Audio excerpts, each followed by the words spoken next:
Welcome to the GoPROcast, where we invite business doers who are changing lives by sharing their stories, their strategies and tactics, and who bravely talk about their failures that actually led to their biggest successes. Now it's time to Go Pro with Jeremy Torres. Maxwell Ivy, better known around the world as the Blind Blogger, has gone from failed carnival owner to respected amusement equipment broker to award-winning self-help author, storytelling motivational speaker, online media publicist, and host of What's Your Excuse? He's also the founder of WYE Network. Maxwell has accomplished many goals by deciding to find solutions instead of making excuses, by being willing to ask for help and accept help when it's offered, and by being determined to find out the positive in life. The Blind Blogger believes that it is easier to answer an awkward question than to have you guess. So, if you have questions, just ask Maxwell Ivy, aka the Blind Blogger. Welcome to the GoPROcast. All right, we are live. Welcome, Max. Thank you. All right. Thank you for being here today. I start each one of these shows. It's the only question I ask every guest, but I ask you to tell me something good. Tell you something good. Okay, my podcast, What's Your Excuse, which is a big part of my brand, surpassed 4,000 downloads this week. Wow, that is huge. Yeah. Congratulations.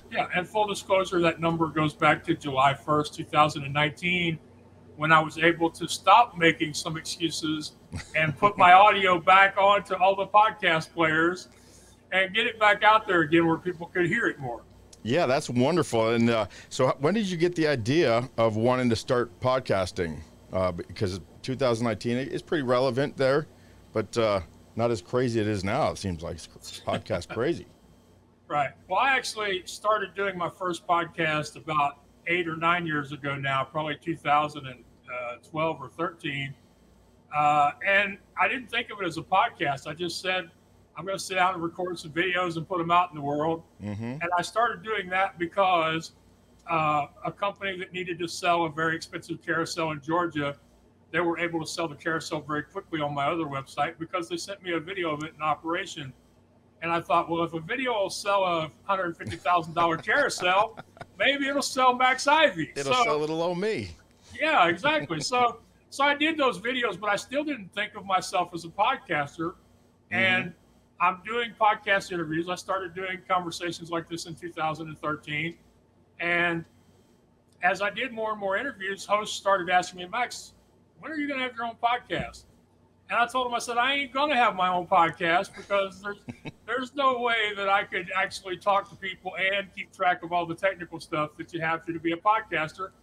I said, and this was a mistake I made, a happy mistake. I said, but if somebody were to come along to help me with the technical stuff where all I had to do was show up and have a conversation, then I'd be in for it. And Frederick Bai, a really crazy fellow from Quebec, Canada, showed up and said, yeah, Max, I'm ready to do all of that for you. All you have to do is show up and talk. So wow. That started the podcast. About 6 months later, Fred basically did the magic feather on me. He contrived an excuse to show me that I didn't need him to help me do the podcast. And I interviewed my first person, Michael Schwartz, who is a visually impaired filmmaker of all things. It was my first interview by myself. And since then, I've done a lot of conversations as the host and the guest, but really, like most of the stuff I do, I really didn't start out to be a podcaster. Yeah. And as I told a host last week when they asked me if I had an outline for my books, I said, do I look like I plan anything? Well, I love it. And it reminds me of so many things. Like you say, if you don't mind awkward questions, and it's better to ask than to assume, but asking for help, even just putting it out there in the universe, which I'm a huge fan of Think and Grow Rich, which is all about, getting your mindset right so the universe can give you the right kind of success that you're wanting to have just by sheer, that's how it works. If you think about bad crap, it attracts. And if you think about good stuff, it attracts. So throwing it out there made that possible for you. Yeah, and if you say something out loud, be prepared for it to happen, because even if you're joking about it at the time, somebody could be listening. And Right. you're so right about how many people have this difficulty about asking for help. So I came up with an expression, and I find that it helps people if they put the focus on the other person and stop thinking about themselves for a minute. Here's what I came up with: when you refuse to ask, you rob the other person of the joy they would have received from helping you. That's hot. I love that. That's our lightning strike. Yeah, that's the Yes, yeah, already. And to show that you're an attentive host, you did warn me that was going to happen before we started this. So thank you for all of that. But yeah, and it's one of those things I usually say twice because it's one of the most important things I'll say. When you refuse to ask, you rob the other person of the joy they would have received from helping you. And really, Yes. think about how good you feel when you do something for somebody else, and then think about how much harder you're making somebody else's day because you're not allowing them to have those good feelings they would get from helping you. Right. Yeah. And my newest challenge over the last year and a half or so since this happened through the video context instead of in the in-person context or contacts is really being present and listening and focusing, because when you're a person to person, it's really rude to grab your phone and look at it, or squirrel, which I'm famous for. Anything gets my attention, but on video, you can easily look aside. You can be distracted much more easier. So listening to what the person is saying and stop thinking about the next question that you want to ask, but then tee off of the thing that they're talking about, following it up. Listen to Chris Voss is awesome for that. Those last three words, especially when it's an inflection, right? So make them happy, and that just opens the door for them. Yeah, you make them happy because they get to help you. And, like you said, so that is really great advice. Right. I think one of the advantages I have is I'm horrible at multitasking. I spend my time focusing on what I'm doing right now because I'm just not good at it. Now, I have friends who are visually impaired. I have friends who have other disabilities that, they're great. They could be working on a tablet and a computer and a phone all at the same time and still talk to you, but I ain't that person. So I try to, schedule things so I can really focus. And I think that, there are times when, not being able to see, not being distracted by the eyes, and not being able to do more than one thing at a time really helps me, as you say, focus in on the other person and be present. Yeah, so I was listening to your couple of your interviews earlier today, and so a couple of things. I like to talk about the past, but these things are so, great. I just want to kind of jump into them. One of the things I heard was that you were afraid to sing in public because when you imagined how people sang, you imagined that they didn't move their lips. Yeah. And so you were kind of trying to sing without moving your lips, and it didn't feel right, didn't look right. You were subconscious because people actually said stuff to you about it. That's very interesting to me because it does apply to anything in life. We get these preconceived notions about how or why people are successful and how they did it. Instead of asking, we just plow forward with our preconceived information, and usually it's wrong because we've never done it. Yeah. And in my case, not only did I have that, which was caused by the fact that my vision was decreasing and the images I was seeing on television weren't perfectly clear images in it, but also my voice was changing along about that same period. And at a choir competition, my own choir told me not to sing. They said, just lip sync with us. So I didn't sing for a long time. And then when I started to record videos for the Midway Marketplace, I didn't have a way to do an intro. So I thought, well, why let the intro be a reason or excuse not to start doing this? So I decided to sing a little, and I sang a little on the first one, and people liked it, and started doing more of it, and eventually recorded myself singing covers of other people's songs, and of course it could be the fact that people on YouTube generally like shorter things than longer things, but if you look at my YouTube stats, people like hearing me sing better than they like hearing me talk. That's great. You love it so much. So it would have been a shame if you would have let that, stick with you your whole life, and not be brave enough to just go, you know what? I'm just going to try it. Let's see what happens, you know, especially, what is it? Necessity is the mother of invention or something like that. Yeah. You know, you were there starting your video and you went, oh crap, I had an oh crap moment. I already forgot about the intro. Yeah. It's go time, Johnny. Yeah. And, you know, where it really came together, though, was I was speaking at a conference called DreamCon in 2017. And after it was over with, everybody was hanging around, taking pictures and just basically goofing off. And I said, could I record myself singing so I'll have it to take back with me? And so I stand in front of the banner and I'm singing the first verse of The River by Garth Brooks, which is my theme song.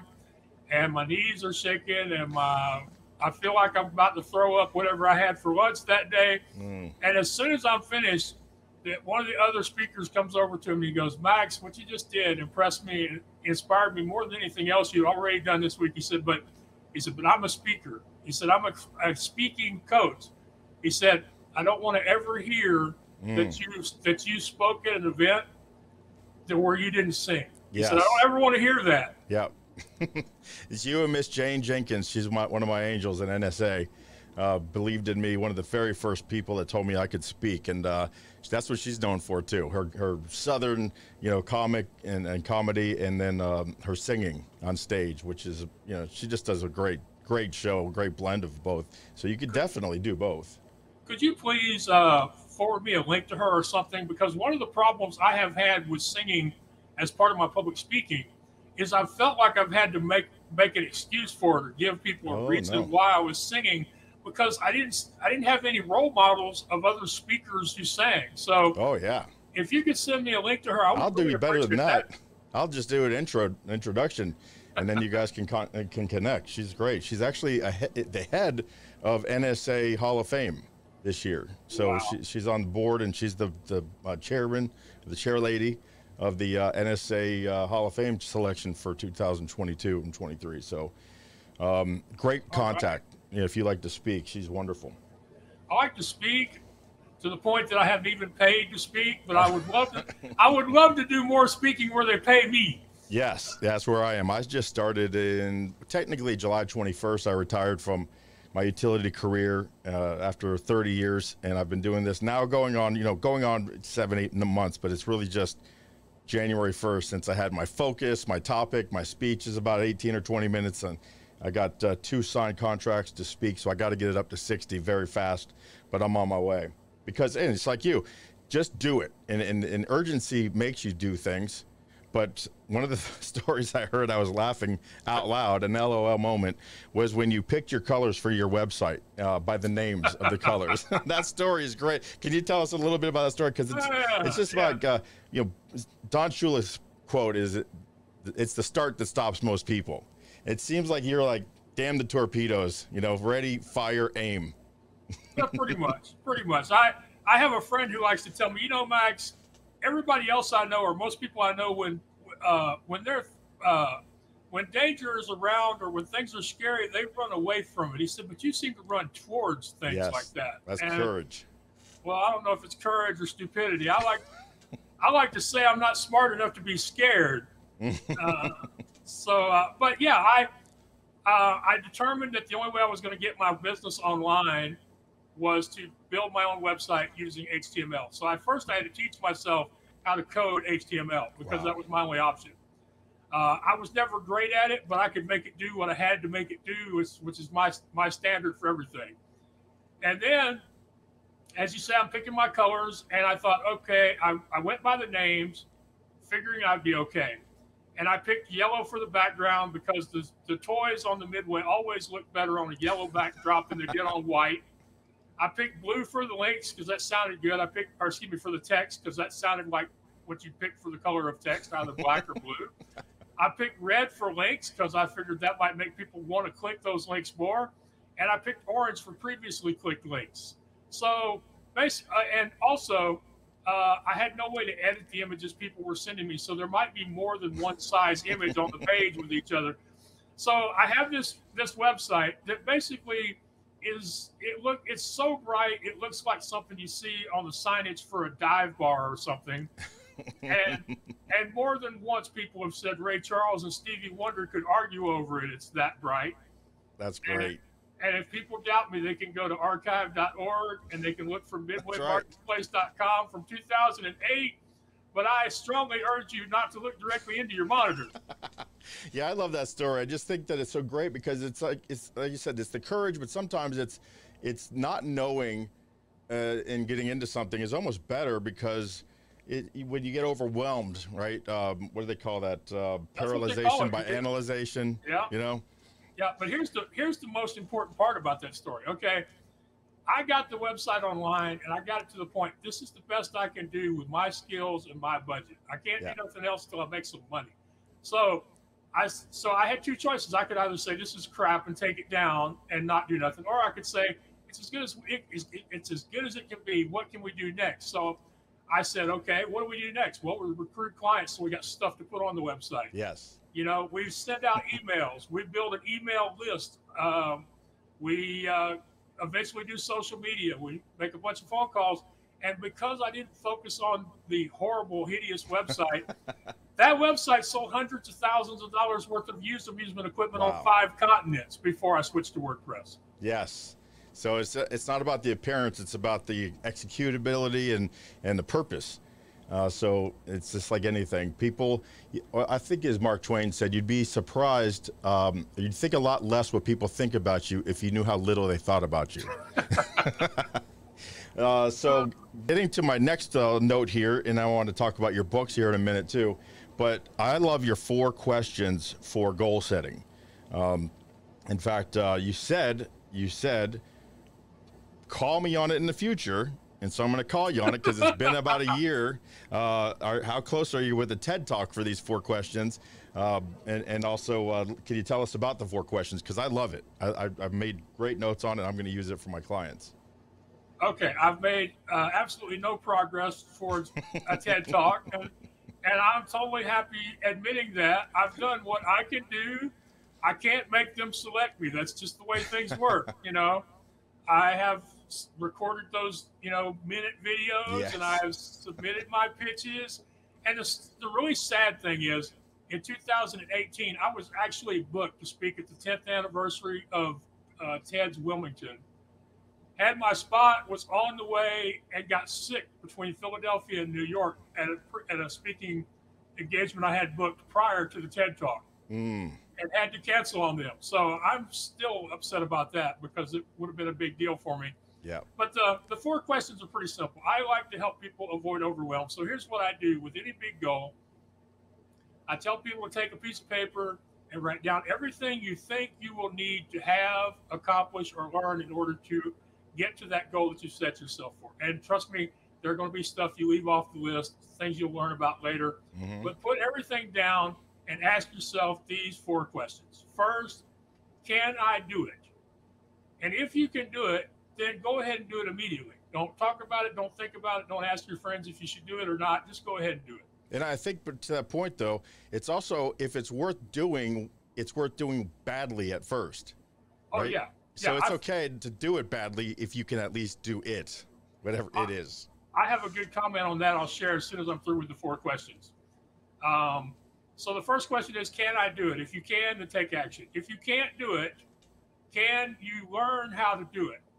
And if you can learn how to do it, then you want to take action, sign up for the course, start listening to my podcast, reach out to a mentor. If you can't do it and you can't learn how to do it, can you get somebody to do it for you? And that means asking somebody, volunteers, interns, hiring people on Fiverr or Upworks. In my case, I've been lucky enough to get a lot of people who are willing to help for free or for less than their usual fees or in exchange for stuff I'm good at. So barter, exactly. It's a shame how many, quote, gurus are telling people that bartering services is absolutely wrong in all circumstances. So if you can do it, if you can't do it, you can't learn how to do it, and you can't farm it out to somebody else, then you have to put it off to the side, ignore it. Focus on the things you can do or things you can take action on, and go back to this list in a month, 2 months, 3 months, because you will change during the process. And some of those things in that list that you are ignoring will become things that you can do something about. Yes, I love it. That's why I like it, because I love the last one is what sets you apart, I believe, from other people giving advice. it's okay to put something aside. Maybe you didn't feel the passion that you did, and so maybe you didn't go deep enough into your whys to figure out exactly how I can either do it, learn to do it, or get someone else to do it. But when you look at something 6 months later with fresh eyes, or again, if you just keep putting it out there during that 6 months, the universe has a funny way of putting things in your path that allows you then to learn how to do it or find someone. It's amazing how you could just go down the street and one day somebody introduce you to somebody that says they've got that skill set. Now you can know somebody who can help you do that thing. Exactly. And I agree with you. In fact, I would say it's a necessity and vital to accept the things that you are not capable of dealing with right this minute, so you can focus on the other things. Yeah. And I mentioned an experience concerning doing things badly. At PodFest in 2020, I was asked to close the Starting a Podcast or Podcast School 101 track. And I didn't find out until after I got there that I was going to be following Dave Jackson, who is a legend in the podcasting world. He has helped launch over 1,000 podcasts, and many of the podcasts he has helped launch are in the top 150, 10 of the world. So, to find out you're going to follow Dave Jackson at lunch is not good for your digestion. But I walk to the mic and I say, I understand y'all have spent all day learning how to start a podcast and be good from the beginning. I'm going to spend my time showing you how the only way to be a good podcaster is to be bad for a while. Beautiful. And what does that mean to you, being bad? What does that mean? Does that mean just going live, like, kind of, we're recorded, but I don't edit. I have all my little plugins, and if I mess up, if I'm thinking too hard to remember something, I leave that stuff in 99% of the times. Right. I don't edit. In fact, it's been part of my brand from the beginning. It's one of those decisions I made. I said, well, Max, you can use the fact that you're not good at editing and don't like it as an excuse not to record content, or you can just decide not to edit. So my stuff is, yeah, exactly. The old should or should not. I'm not going to do it if I should or should not. I'm going to do it if it works. So yes. So I decided not to edit. I still don't edit. In fact, I told somebody the other day that now that I'm the flagship podcast for a network, I need to edit. And they said, Max, done is better than perfect. I said, I knew there was a reason I liked you. Exactly. So what I mean is, here's the thing. Especially since COVID, because a lot of the national and international radio and TV programs have had to live with the shortcomings of doing things virtually or doing them with less staff and less equipment than they're used to. So especially since COVID, but even before COVID, the more produced your podcast is, the more you sound like NPR or look like CNN, the less people want to listen to you. Yeah. Yep. I agree with that. I didn't think about that, but the videos I watch are people. I watch a lot of talking head videos. In fact, I don't know why all my videos are interviews, and I got to start doing some talking head videos because that's what sells and that's what's successful. But I love learning and connecting. That's my fave. So I do that. Speaking of that, I'm putting up some flashes under you. The first one is to get in touch with you. I've got the linkedin.com/in/Maxwell Ivey, MAXWELL, 2 L's, and then 2 L's, and then IVEY. That's your LinkedIn. And that's the get a hold of Max and the blind blogger on LinkedIn there. Send him a message. Then your books, I want to show them real quick. I'm going to blow me up. So I'm going to swap places with you. Blow me up, and then boom, there are your books. So I'm looking at 1, 2, 3, 4 books on your Amazon channel. Thank you. Tell me, which one do you want to highlight or talk about? I think the most important book is the Leading You Out of the Darkness into the Light book, because that was my first book. It was where I basically found out that I loved to write again and had to figure out how do you go from a rough manuscript to publishing a book. And thankfully, as you talk about meeting those people you need to meet along the way, I met Lorraine regularly, my editor, who works at wordingwell.com, who, as I like to say, she edits these books so they're readable and enjoyable, but without taking the part that makes me out of them. So that was, and it has, and I love the fact that in that book I included the exercises and then also my email address, because I feel like if somebody buys the book and they're going to start doing things in their lives to go after their goal, I want them to have at least one person that when they share these things, where they won't call them crazy or weird or something. Right. You know, Exactly. So you've got great responses from them. I mean, they're priced amazingly. I mean, they're great price. So. Well, I appreciate you hearing that, because, as you know, as us authors, we have trouble with price. We're either way too high or way too low. So, yes, speakers as well. Speakers as well, yeah. But at least with speakers, you can communicate with the booker and negotiate down. A lot of times, or up. A lot of times they will tell you, "Hey, we'd like to have you, but this isn't within our budget." So that's always a possibility. Not so with a book, but. And then the other one that I'm really, really proud of is the Blind Bloggers New York City Adventures, how you can make your dreams come true, because that was one of those cases where I reached out to somebody. I applied for the Amtrak Writers in Residence. Even though I didn't think I was qualified to win one, they selected my writing sample and believed in me to give me one of the residencies. And I used my prize to go off to New York City for 2 weeks by myself and basically do a lot of things that scare the hell out of most people who can see. But I went ahead and did them. I had a great time.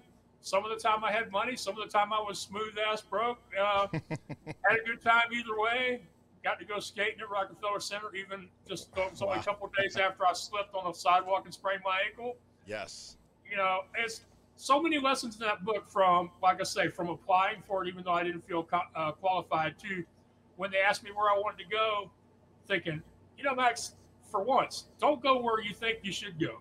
Don't do something easy. Where does Max want to go? And just decide from that, and then figure all the rest of that stuff out.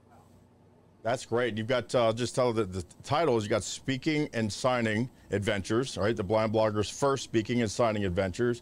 And you've got, It's Not the Cookie, It's the Bag, an easy to follow guide for weight loss success. And that's, food is my weakness. And as Patton Oswalt says, my weakness is strong. So I struggle with sugar. Okay, here's one of the biggest lessons we learned, and this book is based on things I learned while preparing for and having gastric surgery, and then living a new, better life after gastric surgery, which surgery doesn't fix everybody. In fact, less than 50% of the people are successful with it long term. But one of the most important things I learned is, and it's the title chapter, it's not the cookie, it's the bag. There's nothing wrong with the cookie. The problem is the cookie comes in a bag with 59 other cookies. So moderation. So what you have to do is you have to figure out a way that you can have sugar in the house, but have it in such small quantities that there's no way you would be tempted to eat too much sugar at one sitting. And you can do that with single serving packaged items. You can do that with frozen items that have to be reheated or cooked. You can do that by, when you make something that's bigger than you need, sharing it with other people.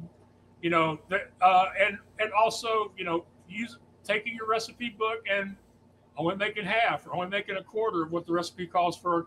Or if you do have to make more than you need, don't put it on the counter. Don't put it in the refrigerator. Freeze that stuff, and if possible, put it in a freezer outside your house, like in the garage or something. Yes, I love it. All good stuff. Got to work for it. Yeah, so you got to you want to make it where getting that sugar is harder than you're willing to work to get that sugar, which is, and so one of the things we did, perfect example, we found that if you buy one bag of frozen cookie dough and you bake that and you split it 4 ways, everybody gets about 4 cookies and everybody's happy. That's right. As long as you got 4 people willing to eat it. We get people in my house, they weigh their food. I'm like, I just talk about that. I just don't get it. But my daughter, she's a big baker. She probably made 15 or 12 cookies the other day, and Peter ate 1 and she ate 2. My wife ate 1, and then I ate 12. Okay. Ziploc bags, dude. Yep. Little Ziploc bags, Yeah.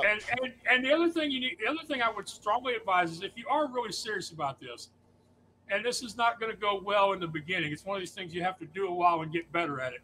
But I would say, go to your daughter and say, look, I love you. I'm amazed that you're such a talented baker, and I enjoy the hell out of everything you make. But when you make a dozen cookies, could you please take like half of them and put them up in the freezer? Don't even let me see them. So that I don't have to see them. Exactly. Yes. I love it when the host follows along at home, man. Jumping right along, man. I love it. So yeah, I lost 40 pounds 3 years ago through IF, through intermittent fasting, and that's really worked. And so now I just go up and down 10, but over 50, that's harder. You know, that I don't bounce up and down as much since I turned 50. So you got to, this got to work for a little harder. That's all. Yeah, yeah. And you have to be. It's just like everything else. When you're managing your fitness regimen, you can't do the same number of reps you could have done in your 20s. So you have to be smarter and get more benefit to your body out of what exercises you are capable of doing. It's the same thing with your diet. You have to be smarter about it because your body can't recover from those calories like it could 30 years ago. Yeah, sugar kills my joints. That's what kills me. It's not even my waist size or my weight for sugar. For me, it's my joints. They just get trashed on sugar. So you think I'd learn, but again, my weakness is strong. But yeah, I'd say I've got a really good friend. He was one of my first clients when it came to booking people on podcasts. His name is Dr. John DeWitt. He's from San Diego. He's a chiropractor. And his main focus now is concussions and helping people recover from brain trauma. But he has also got a lot of great ideas for people who struggle with sugar. You might want to consider having him as a guest on the podcast. If nothing else, look for him online and watch a couple of his videos. He's done some great stuff on sugar. Dr. John DeWitt, chiropractor. I got it. Let me write that down, DeWitt and chiropractor, because I'm sure there's a lot of John DeWitts. I'll put the Blind Blogger's buddy, and it'll come right up. Lastly, I want to jump into, and again, I'm going to blow myself up here, and I'm going to click the button here, and I'm going to throw up here the Become a Rock Star link that I'm going to throw in to the YouTube and the podcast down in the descriptions. But this is pretty dang interesting. So I've got to blow it up here so everyone can see it who's watching the video. But you're a rock. I'm a rock star. I help you become one too. Tell us about this program. Right. Well, it's an 8-week program where I work with people directly to help them prepare to be a great podcast guest, but also to be great on any online platform such as radio, podcast, guest blog posts, etc. And I teach them I help them to understand their story and the power of it. I teach them about telling their story effectively. I rehearse them through question and answer sessions. I help them create their media kit and their social media profiles. I discuss with them the things they should do as far as their images or their artwork. We focus on what types of people they should be connecting with based on their story. I teach them about how to craft a personally written email that matches what the host is looking for with the story of the guest. I talk to them about avoiding the stage fright, dealing with the technical issues, and then also how to show gratitude in the form of how you promote your appearances after you've done an interview. So, and as part of that deal, they also get a month of bookings where I will introduce them to podcast hosts that have quality shows that I have met over the years of doing my interviews. Bam, that's a good one. That one is worth its weight in gold. So there's a sign up there. I'll put the link. I'll put the link there in the descriptions of the shows and on the podcast and on the YouTube channels. And just go to that page I was showing, and there's a little sign, little subscription boxes here you can fill in, and get in touch with Maxwell. Anything else I could do for you today? Just a couple. One is I'm looking for a beta client because I'm working on a more immersive. First, it'll be virtual, but then it'll be in person, a weekend course to do some along the same lines as this 8-week course. And the other thing is I have the podcast network where I'm working to help other people with disabilities to either start their own podcast or grow the audience of an existing show. We're looking to create a community of podcasters so that we can grow audiences and hopefully help people monetize their shows. Because as you know, it's difficult to grow an audience or to attract sponsors and make money off of the affiliate sales when it's just you. But I feel like with a community of podcasters, we can make more progress as a group. We can support and encourage each other. And Yes. on there, and I've already helped one person launch a new podcast. Her name is Emily Trepanier. She's a blind snowboarder from Canada whose goal is to be the first Paralympic gold medalist in blind downhill snowboard racing. My Lord. Yes, Gosh. I know. Her show is called Shredding for Gold. It was the first new show on the podcast. She's been at it for 3.5 months now. And I also want to help. I also want to get people who don't have a disability, but want to draw attention to the problems and struggles of the disability community, or want to support us in some way. And then also, if you work with an organization, a college or university or government agency that would like to get more exposure for your work, what better way than to do a podcast and let people see the stuff you've been doing for the blind or the wheelchair people or the deaf and hard of hearing. So that's what I'm doing with the network. People can find it at wyexcuse.com because we couldn't afford whatsyourexcuse.com. So it's wyexcuse.com. No, it was too much money. wyexcuse.com. Yeah, because we had to stay true. We had to stay true to the What's Your Excuse branding. Unfortunately, the What's Your Excuse website would have cost us $25,000, and we don't have that kind of money in the piggy bank. No, not yet. Not yet. It's coming, my friend. Not yet. This is exactly true. Not yet. So I'm really proud of the work we've been doing there. The only thing I'm disappointed with the website is my friend Alex Sanfilippo, who encouraged me, well, let's say challenged me, let's say dared me to do it. Mm-hmm. When he tried to get me to do this a year earlier, I told him I wasn't interested. So that's my only disappointment with the network. Oh, yes. I told somebody no. Believe that. I said no. I'm not going to do something. And that is an art, and that's valuable to know when to say no. But when you do come around and do something and it's awesome and it's fun and it starts lifting up the ground, you go, man, why didn't I try this before? But you can't do everything all the time. My friend Stan Phelps says you can't ride 2 horses with 1 ass. Well, my friend, I'm going to drop you off. You're going to be interested in what I have to say here to my audience. It's my little passion project here. Tell people about. So stick around so we can talk about just saying a proper goodbye, but also about what I'm going to talk about. That I believe you're going to love.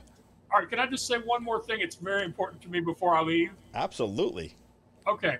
I started having these conversations in 2013 because I live in the suburbs and didn't have transportation options to meet people in person. I found that I could do podcasts and online radio and share my story and promote my business. So there really wouldn't be without the blind blogger or no excuses or what's your excuse without people like you, buddy. And I just want to let you know how much I appreciate the fact that you are an important part of my continuing journey and my continuing story. So thank you. Well, I appreciate you telling me that publicly, because I would not have, I learned this. Take your hands, pull them towards your heart, and just say thank you. I appreciate that. And I think that we're going to have a future together, because I have, like I said, the risk factor is the next podcast coming out, talking about physical impairments and mental health issues and employee engagement, all sorts of great stuff tied to business. So all right. I'm looking forward to really having you back on some of those shows. All right, well, do your closing, and I'll hang out here, and we'll talk a few more minutes afterwards. 10-4. Well, thanks, everybody, for joining in today for the GoPROcast, and I just loved having Maxwell on here, the blind blogger. But I just want to let you all know that Pick Cherries has been released on Android and on the iOS systems, right, Apple.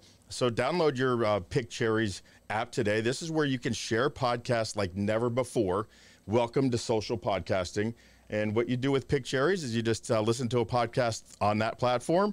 And this allows you to hit a button and pick a 60-second cherry of your favorite part of a podcast, and then share it through all your social media, through tag somebody, email it, but text it to them, whatever you want to do with it. They get the 60-second clip instead of giving them the whole link and saying, hey, fast forward to 13 minutes. You're getting them the very best part of your favorite podcast. And now, as a podcaster, the editing is done. Pick your 60-second clips, share them out while you're marketing, and also now you can have the opportunity to go viral, because everyone has time to listen to 60 seconds of your show, and that will lead them to the entire episode and to your other shows. So Picked Cherries is pickcherries.com, or go to your app today. Thanks for watching, and remember, go pro.